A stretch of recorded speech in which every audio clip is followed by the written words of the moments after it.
T-minus 1 minute and counting.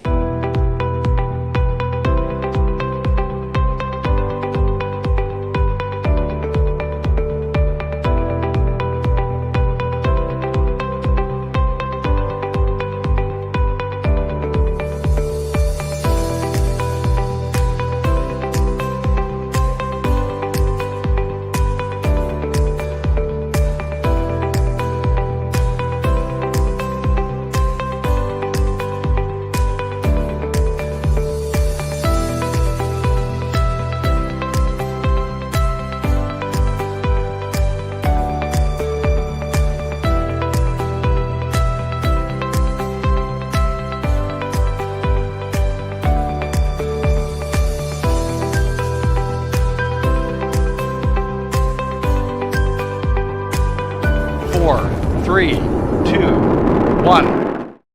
By Europa over southern England, welcome to the Flyer Show. Hello and welcome to this week's Flyer Show from the Wadswick studio. My name's Ian Seeger. I'm Ed Hicks. And I'm Dave Calderwood. Tonight is mainly about groups, because groups are a bloody good thing, although a couple of little caveats in there. However, importantly, I should say that we are joined by Mark Gregg, the smartest person at the Aviator Ball, who bid and won this experience. Quite possibly the top experience of his life so far, but we're not going to ask him that just in case he decides it isn't. So welcome, Mark. We'll be seeing Mark a little bit later when he comes and joins in the show. Fantastic. Right.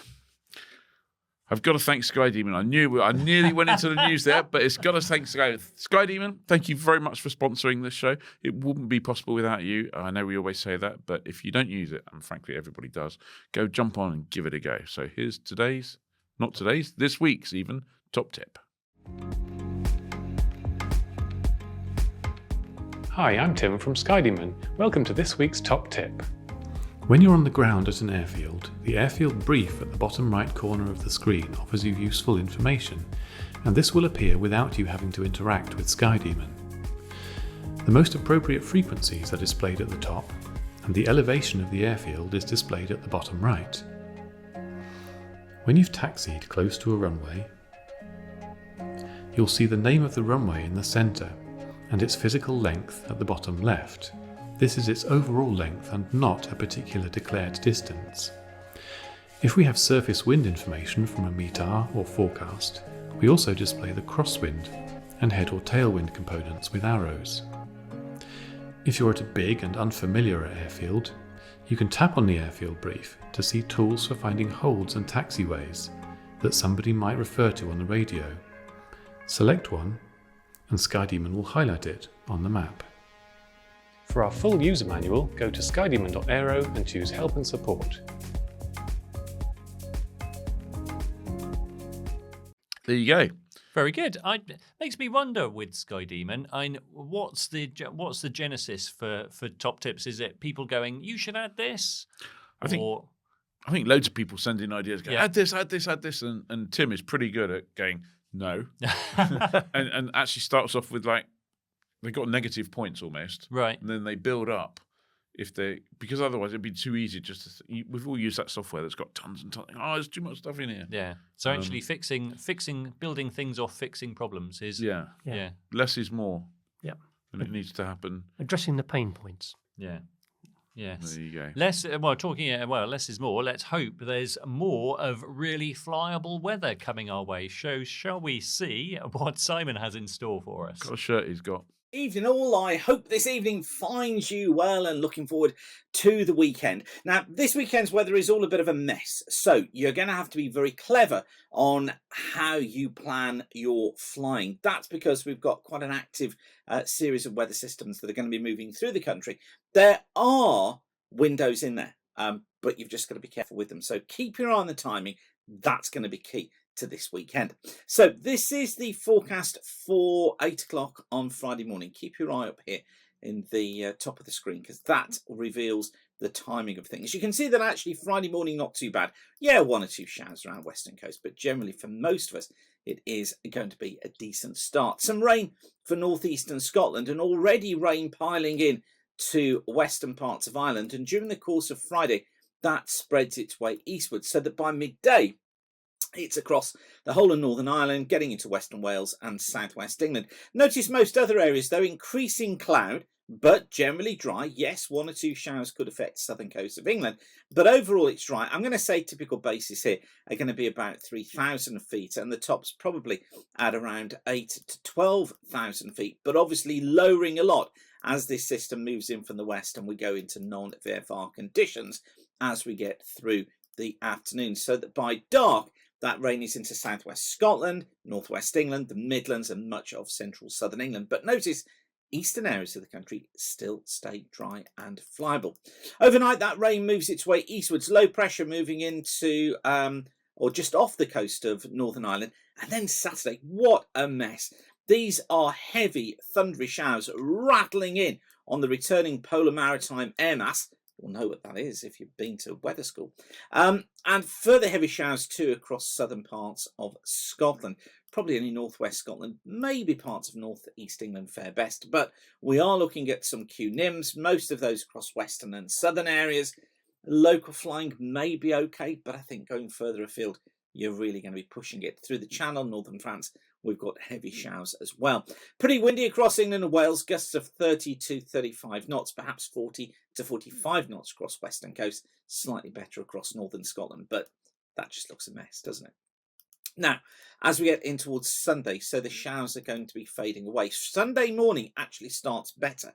That's 9 o'clock on Sunday morning. Fairly cloudy. Some showers, some rain, western parts of Scotland, northwest England. But overall, it's looking okay. Maybe a bit misty at first, but that mist will lift. It then stays cloudy as we get into the afternoon for many of us, before more rain gets into Ireland, Wales, southern parts of England during the course of the afternoon. But just to go back again, if you can get out there at the moment, and the timing on this is changing, but if you can get out there Sunday morning, then for most of us that looks better before conditions deteriorate into the afternoon. Although even in the afternoon, Scotland, northern England, eastern England look like they're fair okay, as does North Wales.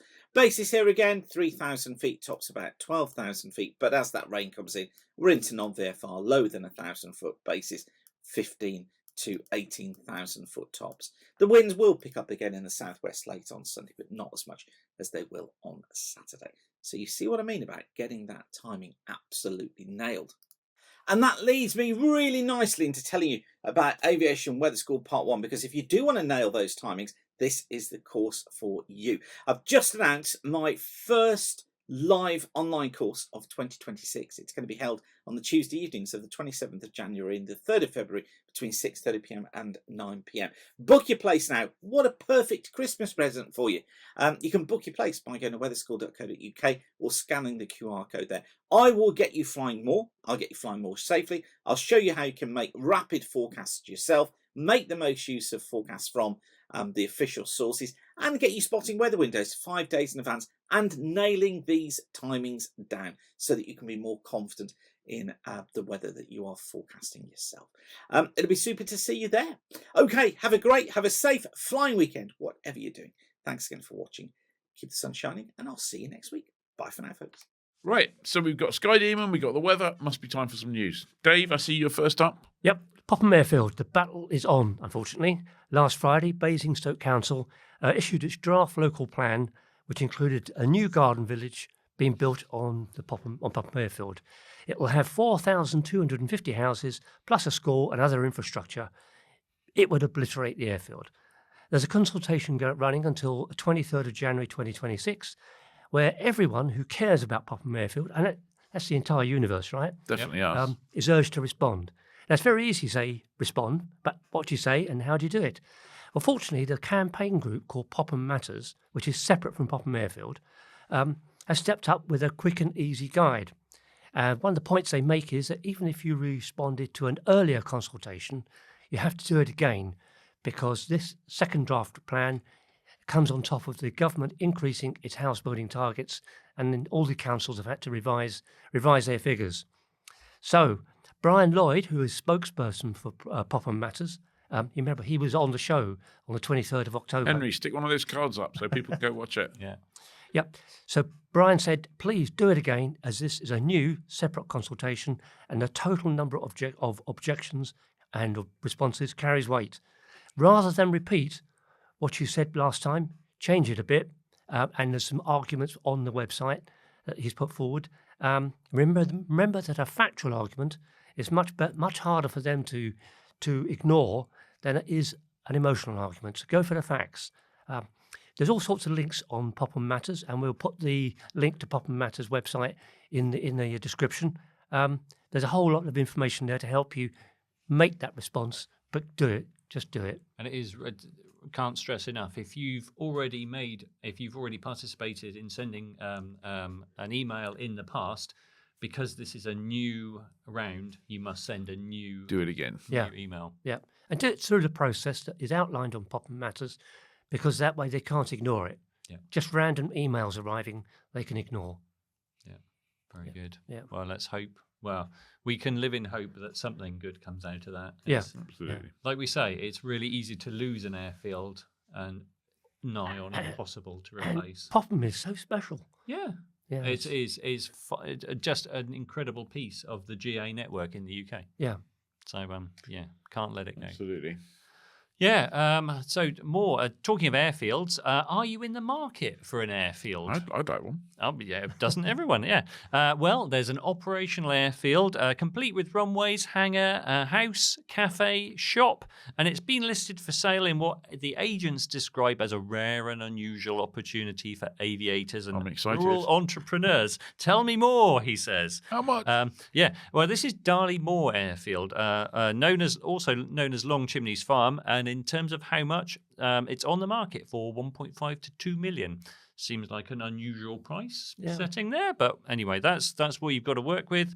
It's just south of Ashbourne in Derbyshire, and it comes with a mix of freehold and leasehold land that supports flying. It has supported flying activity for decades. The airfield's also home to Airways Air Sports, which is a microlight maintenance company. It's set alongside the A515 at Darley Moor, and the property blends a small farm with a busy recreational airfield. There's a bungalow on site, should you want to live, and there's a long stretch of old wartime concrete, plus there's grass runway that's capable of all year round light aircraft operation.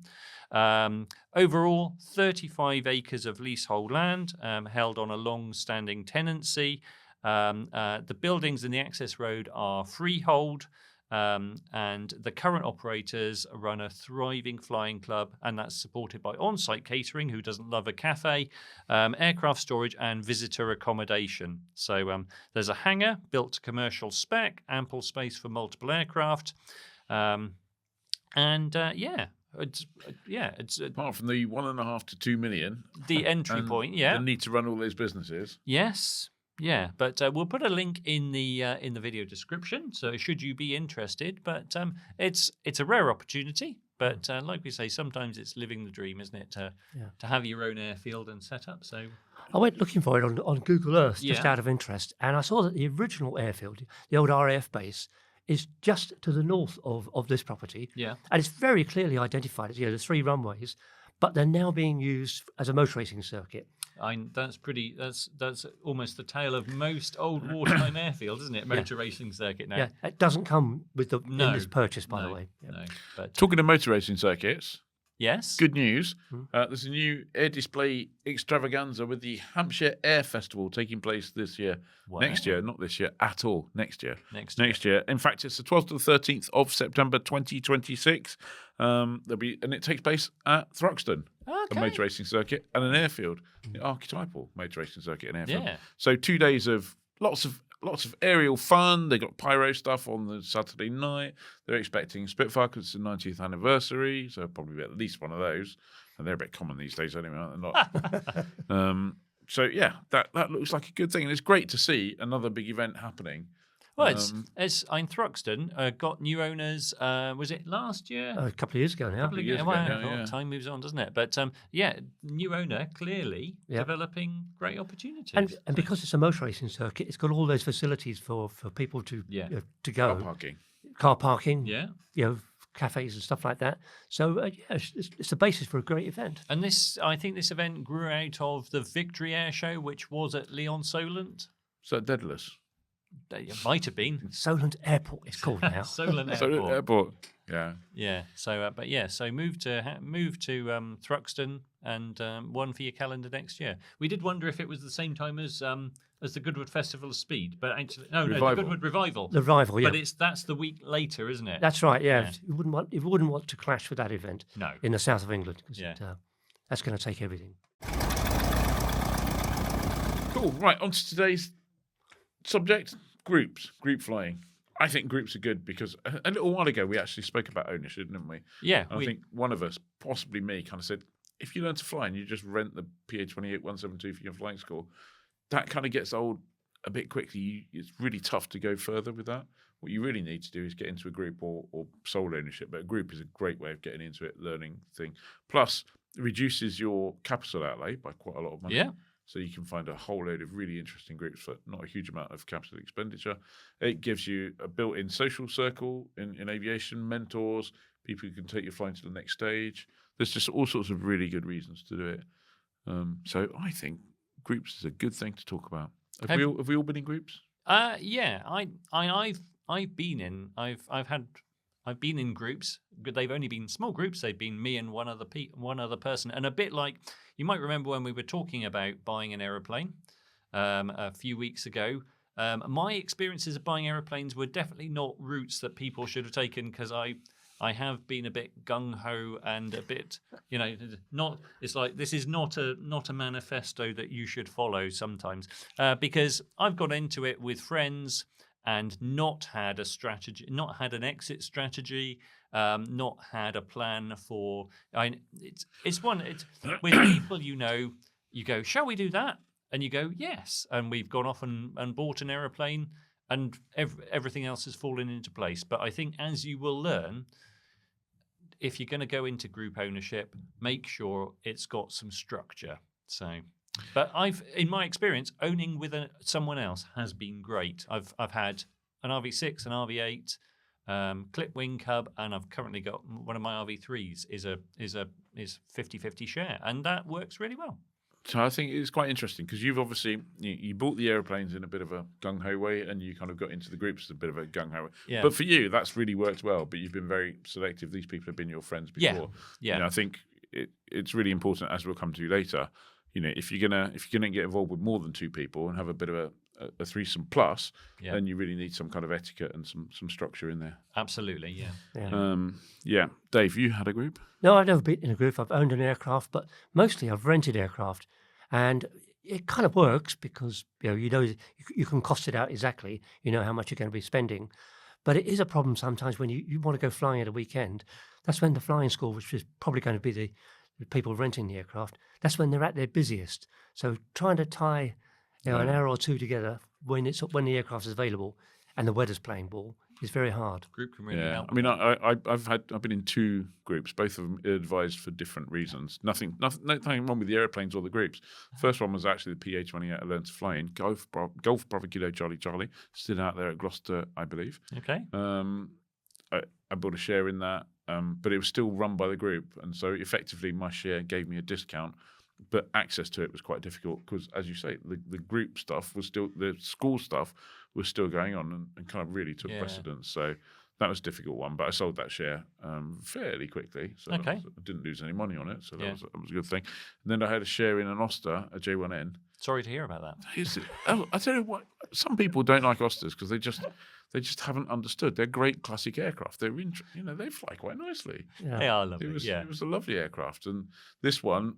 At the time, what I really needed was an airplane that I could use for transport to get from A to B quite easily, and the Oster was something that you kind of had to kind of love and encourage it. And it wasn't a jump in and go. No, it is one of those types. I think a bit like an English Electric Lightning, where it's like 30 maintenance hours for every flight hour. It did need quite a lot of maintenance, and Miles, bless his cotton socks, saw him yesterday. He's looking good. Good. Miles, I think. It wouldn't be too unfair to say he enjoys the maintenance side of things. Yeah. And so Miles going to fly the Oster, doing the tappets or something, I don't know, whatever. So in the end, I had to steal it. Oh, you're one of those people. Take it somewhere else. So I actually had access to it. But yeah, no, it was a great group, and if it was available today, I'd probably join that group again. Okay. I got different. I flew that aeroplane once. Yeah. with Miles. And you broke it. He's that person. The blinking window fell out. There's I know. a pane of perspex fell out, went through the fin. It would have been fine if it hadn't gone through the rudder. Yeah. It would have been great. Yeah, But yeah, that was like, okay, offline again for another God knows how long. yeah. It did take. I remember that happening because we're on a short final for Popham, and we were flying into a headwind. Travelling in that Good short, news on final. yes, into a headwind, but it wasn't a very strong headwind. It was only about 15 knots, but I reckon it took an hour after crossing the threshold. Welcome to Oysters. They're not that. They're not very fast. They're not very fast. And the other thing that was a bit weird was because I had drum brakes, so you'd sit there and try and do your power checks. The brakes just wouldn't hold. It was just like moving forwards all the time. It was anyway, great airplane, and you had like scars on your thing. Oh, what, from being injured by the aeroplane? Flaps, Yeah, yeah. Anyway, great kind Enough of thing. of obscure and Enough of unusual that. shares. Yeah, so I just want to make one mention early on, which is the difference. You quite often see non-equity groups. Yeah. And I think non-equity groups have got some really good positive points about them, but it is important to notice to remember that a non-equity group is just a rental by any other name. Right. So you do have to make sure that there are some airworthiness considerations that have to be taken into account, and also if you, even though you might call it a group in insurance terms, it needs to be put on hire and reward. Yeah. So that makes a big difference as well. So it's a great way to do things for all sorts of reasons, but it's not really the kind of group we're talking about here. No. It is aircraft rental, but if you're going to get into it, nothing wrong with it. But go into it with your eyes open. Make sure that make sure it's not treated like a group of privately owned. Be clear shares. about that. Be Yeah. clear about that. Yeah. It's a different way of working out the membership of it. Yeah. But Well- yeah, Well, talking about structures, I went looking for some advice, and I went to the BMAA, which has a very good document available, and we'll put the link to that in the description. I also had a quick look at the AOPA site in the US. Of course, in the US, they call it fractional ownership rather than groups. yeah. Um, Want to show your citation? yeah. But the BMAA document is very good, and one of the things they say straight away is the group should have a name and a structure. The name may include the aircraft registration. Some people do that. Others just call themselves the Percival Perishes or something like that. It also Does it have to be like an unimaginative thing like the registration or something corny? you can do. Or can you? You can call it anything you like. It just right. needs to have a name. But you also need a very important point apart from that is also to clarify the aircraft's home base. Where's it going to be located?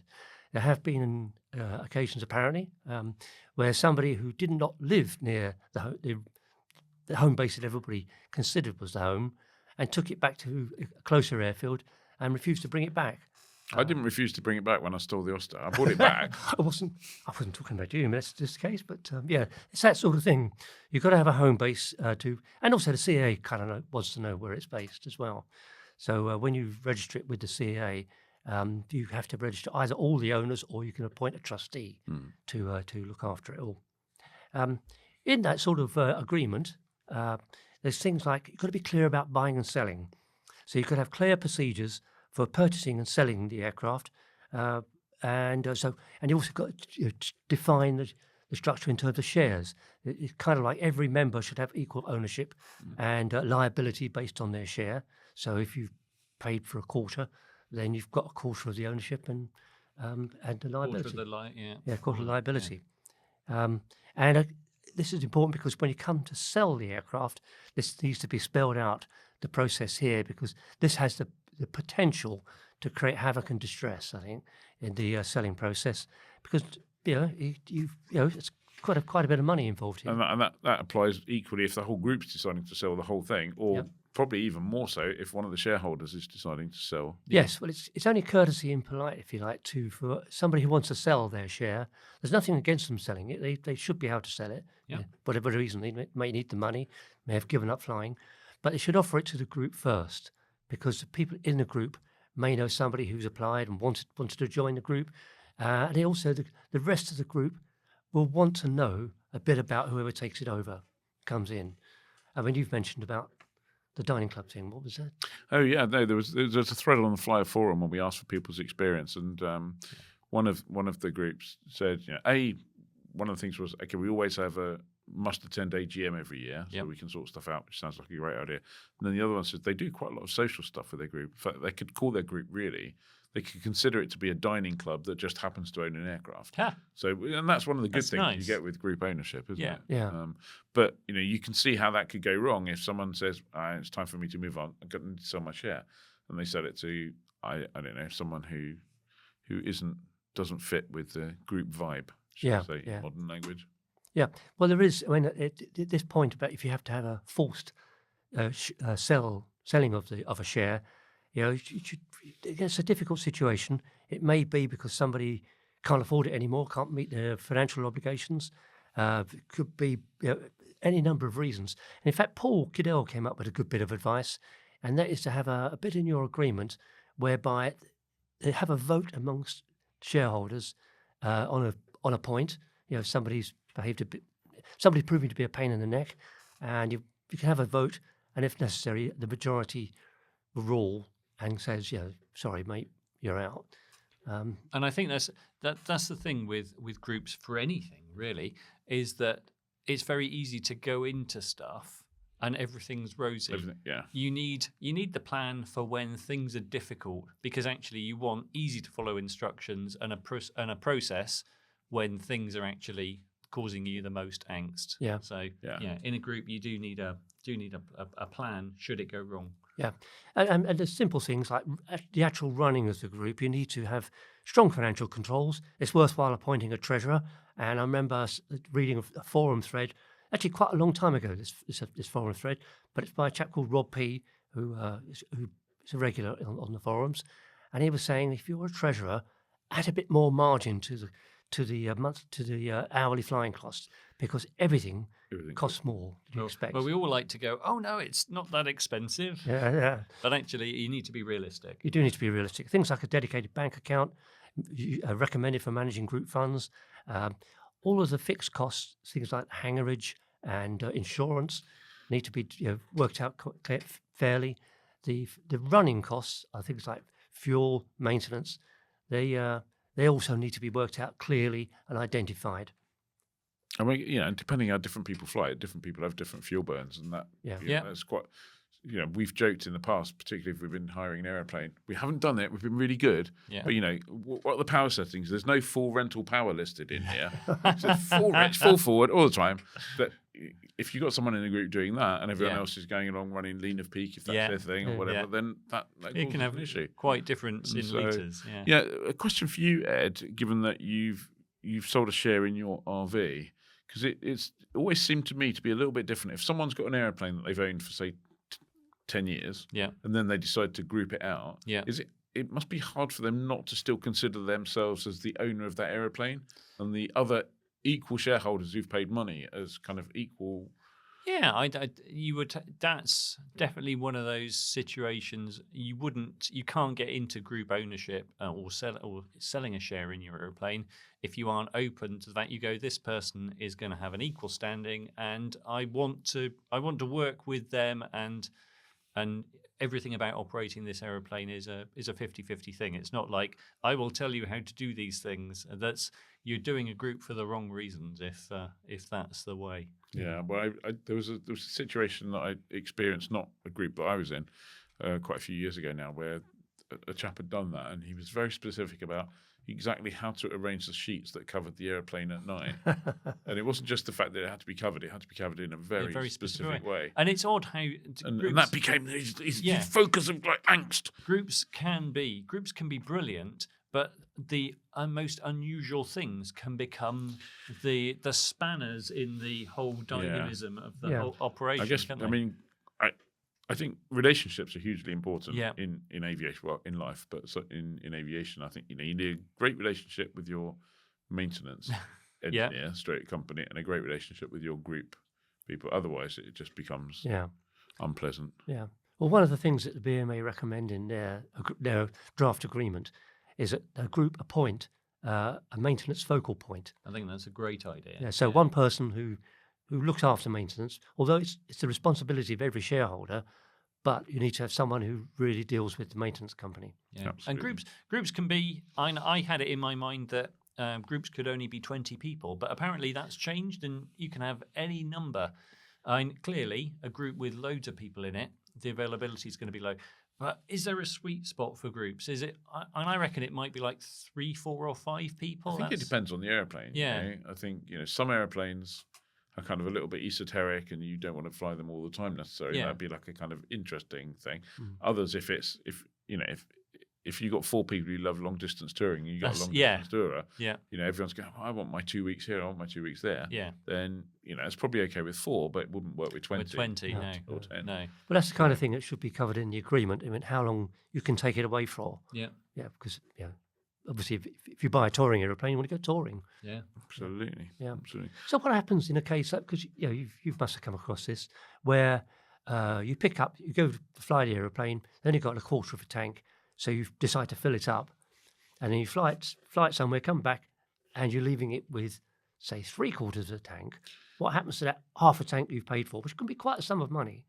Yeah, I think you hand the receipts to the treasurer, and the treasurer deals with it. Basically, is the only way you can do it. I think there's a more interesting airworthiness point there, which is you can leave an aeroplane with a lot of fuel in it, which has been fine when you've landed, but if the next booking's got 3 or 4 people in it, that may have put it overweight. Yeah. And there's a whole load of things like that. You need to communicate with people. You know, like, I'm taking it away tomorrow into a short strip. Please don't leave it full of or something. In terms of booking, I was going to say that what do people use? that your booking system would help with this, because if you can look at it and see that the day before someone's taking it away, you could give them a call, drop them an email saying, don't fill it up. I'm going to be full on departure.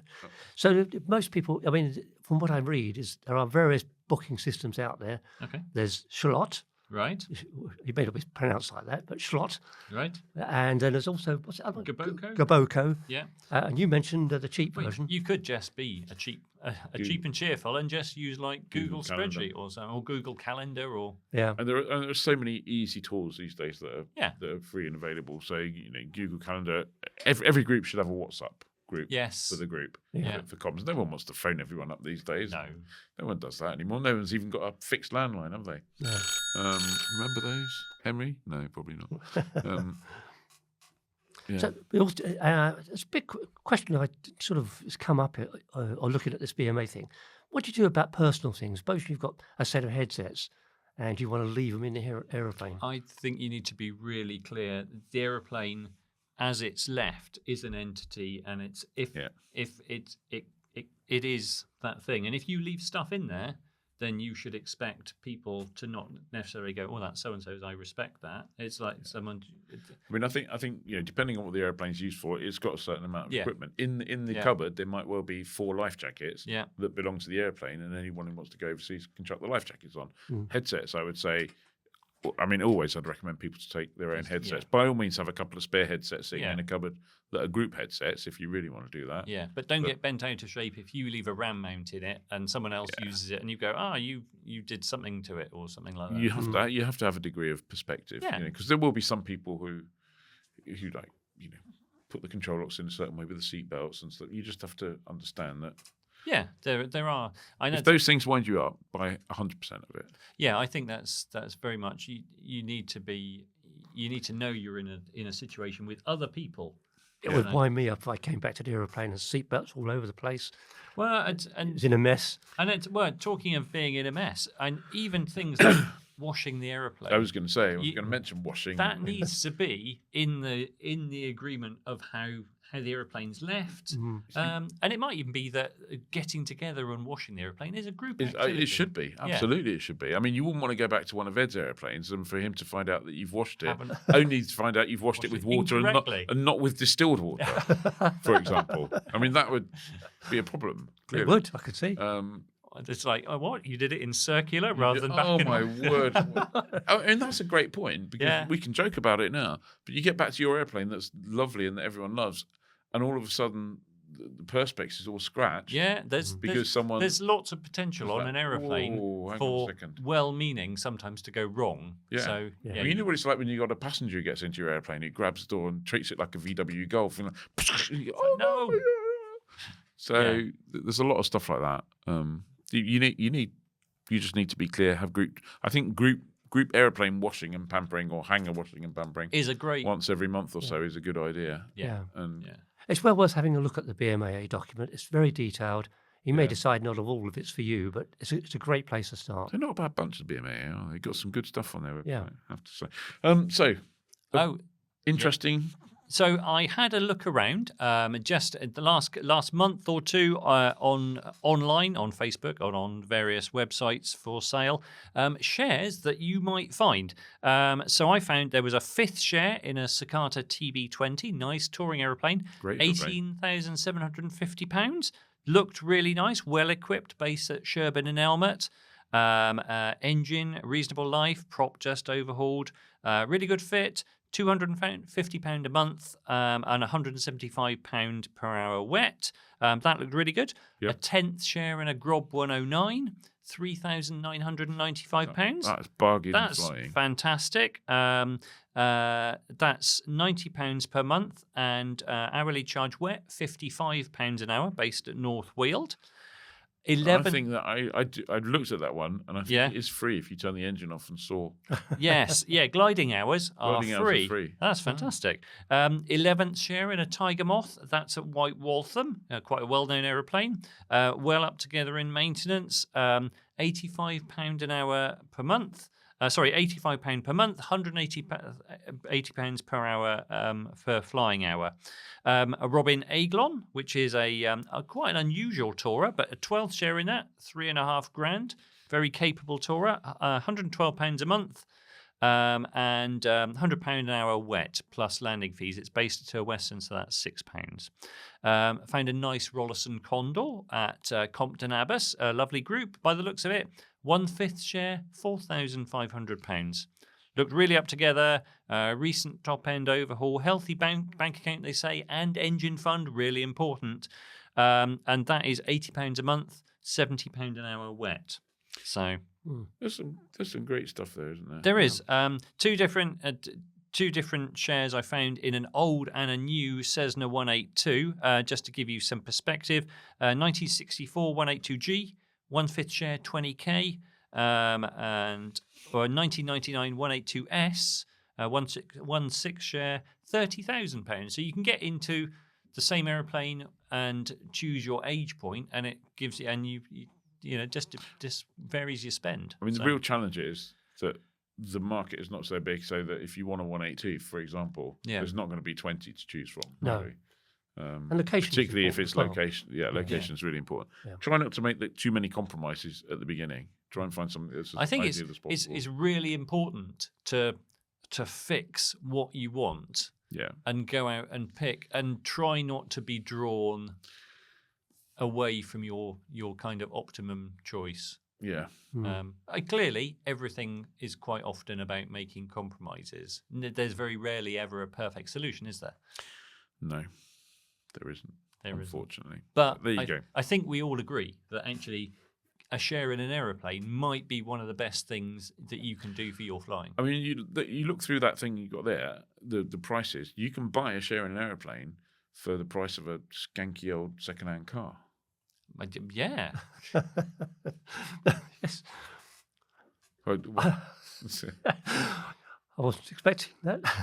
I mean, it's not very. The capital outlay No. is not a huge amount. Yeah, you can. Well, that's it. You can have aircraft ownership of something nice for not very much. For not money. very much money, and if you get the right group, you get mentorship, you get a social thing, you get to stretch your flight, you get to share flying with other people if you want to.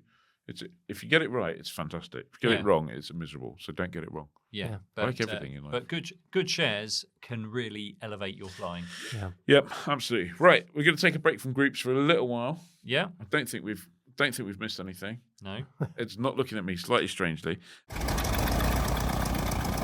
let's have a look at club news. Who knows what the free landing fees are for December? Dave does. They are fantastic, actually. There's Carnarvon, Tibenham, Manchester Barton, Yatesbury, and 50% off at Sandown. Billy bargain. So Yep. far, I think that's 600 quid's worth of landing fees this year. This year. If you're a club Yeah. member, and you could be a club member for just £6 a week. Flyer.co.uk/membership. £6 a month, even. £6 a month, not £6 a week. £6 a month. £6 a month. And you can £6 pay- a week would be nice. you You can could pay pay that. in We should £6 have a this week. optional thing. Yeah. It's £6 a month, optional donation. A bit like, would you like to add a 30% tip after I've just served you this donut or something in the States? But anyway, flyer.co.uk/membership if you want to join. And why wouldn't you? Because it's one of the greatest bargains in general aviation, we think. Absolutely. And there's the other thing you get is access to a whole bunch of webinars. And Dave has we kind of made it a little bit hard to see the webinars, to be honest. Yeah. So we Dave's changed that. made it easy. Yeah. Well, we just created a new page on the website that lists the past 2 years' worth of webinars, and you can just click there and then to play it. And I think I'm right in saying that not next week, but the week after, we've got Nigel Webb talking about icing. Fantastic. Yeah. I want to say the 16th, but we'll confirm that next week. Yeah. Yeah. Good. Very good. Well, it must be time for Fantasy Hangar. Absolutely.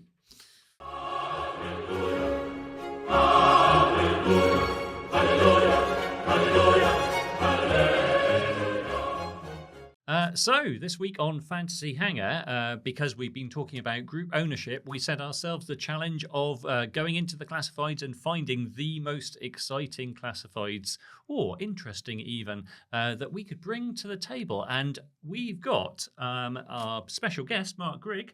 Mark, welcome onto the show. Thank you. You bid successfully on the at the Airability silent auction at the ball. And you've won your spot here, and you've seen the magic happening on how the show takes place, haven't you? I will not reveal. It's like there is no magic. But congratulations, thanks for bidding, and it's great to have you on here. I know we're going to have you last on today's Fancy Hangar choice, so it could be that you snatch victory from all of us. So who's going to go first? Ian, what have you gone for? I went for something that I think is the epitome of aircraft share ownership. So not very expensive, funky, interesting airplane, one that you couldn't eat a whole one, but you quite like a little bite of it. Yeah. So I found a 8th share of a Fournier RF4, sort of single seat motor glider. Yeah. But really, really known for its great handling. Really nice aircraft to fly. You occasionally see one or two of them in the display circuit as well. Yeah. Does really well. So an 8th share is only going to cost you £3,550. Oh, that's a bargain. Which is, in aviation terms, a bitty bargain, isn't it? I know, £35 an hour wet and £60 a month. That is not going to break the bank. It's not going to break the bank. And you've got this aircraft that otherwise, a bit of a pain in the backside to own. If you own the whole thing, it's got bloody long wings, you've got to put it in a hangar. Yeah. But this is kind of like perfect. Just go and fly it from time to time when it's lovely.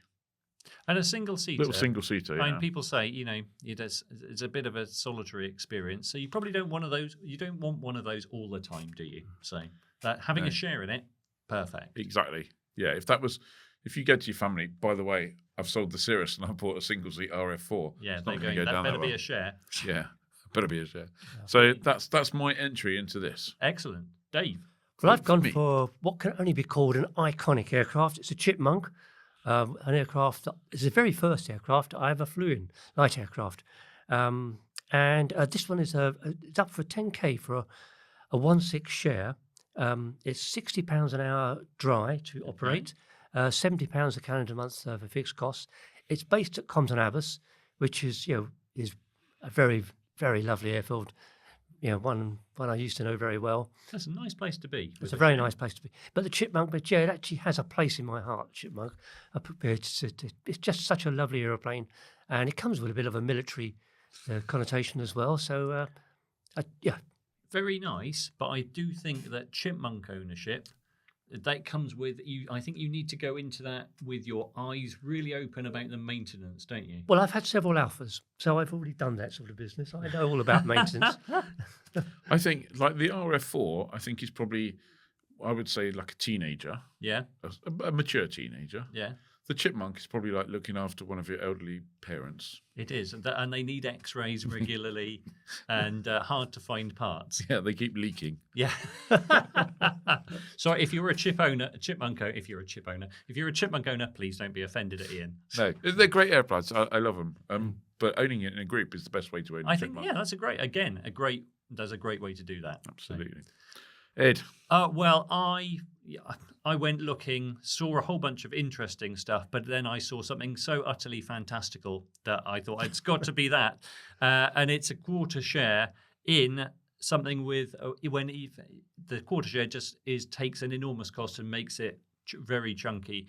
And that's because it's a Mark I Hawker Hurricane. Yeah, that's right. It's a Battle of Britain veteran, no less, flew from RAF Kenley in the summer of 1940. The share description says this will get the interested party into historic fighter ownership at a fraction of the price of owning a full warbird. And if you've got the experience and the training, and they're talking 30 to 40 hours in a Harvard, then you can also fly it. Hurricane. There is no talk of how much the actual share is, but we know that Hurricane prices, they're around about 1.5 to £2 million. So a quarter of that is going to be like buying a brand new Cirrus SR20, I guess. Yeah. So, Yeah. I think a Mark I Hurricane with World War II, Battle of Britain provenance. Yeah, That's going to be a bit more than 2 million. I think you could be pushing 3 on that. So Yeah. I don't know. Yeah. 750k. Do you own a Mark I Hurricane with World War II history? Tell us how much. Let us know how much a quarter of it would cost. But yeah, I don't think you very rarely see opportunities like this. And that does sound fantastic. And it's based at Duxford, which is a mecca for warbird operation.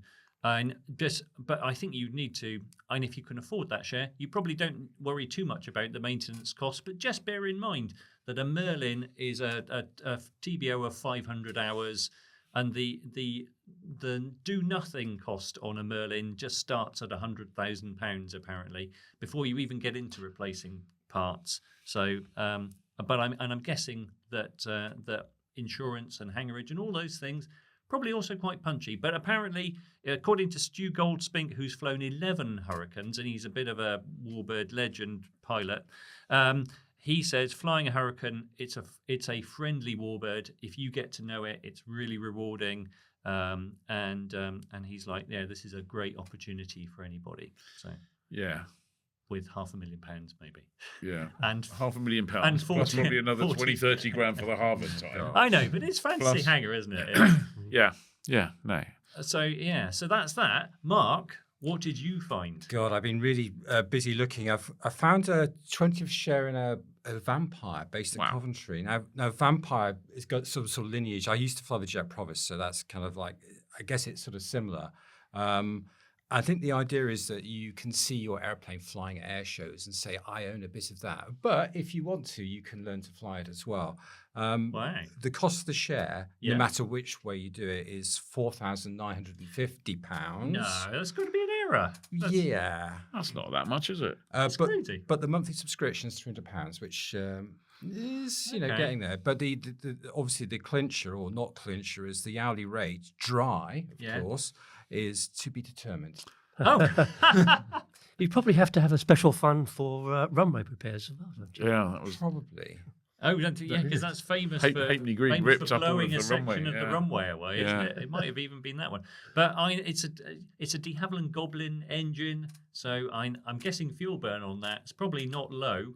They're going to gobble up fuel, aren't they? It a lot. really is yeah. going to gobble up fuel. And maintaining a first generation RAF jet, probably you're not going to phone light aero that's- spares when you need spares. that's probably covered in your £300 monthly, isn't You'd it? like to think, yeah, it would definitely be. Because I mean, if you owned it because you like seeing it fly, and they something about your share in the about the share in the Vampire, would you?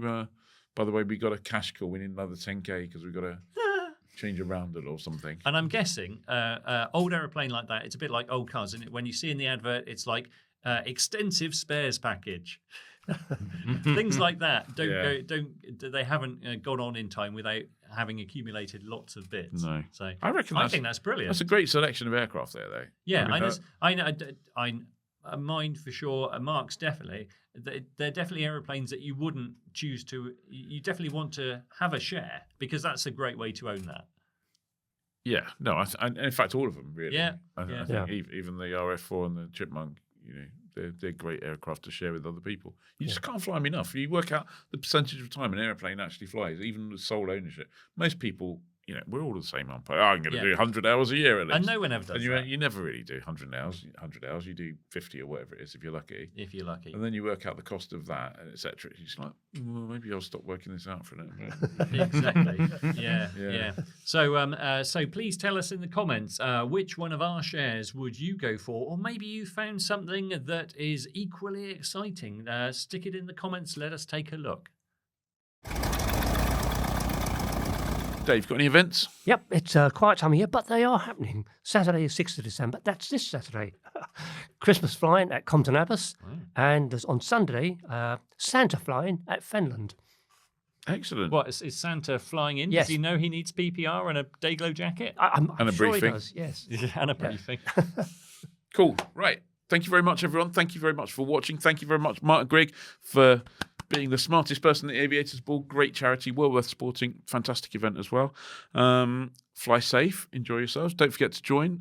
£6 per month.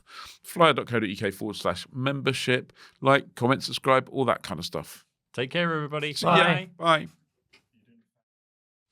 Do you know what we forgot? Pay rise. Actually, No.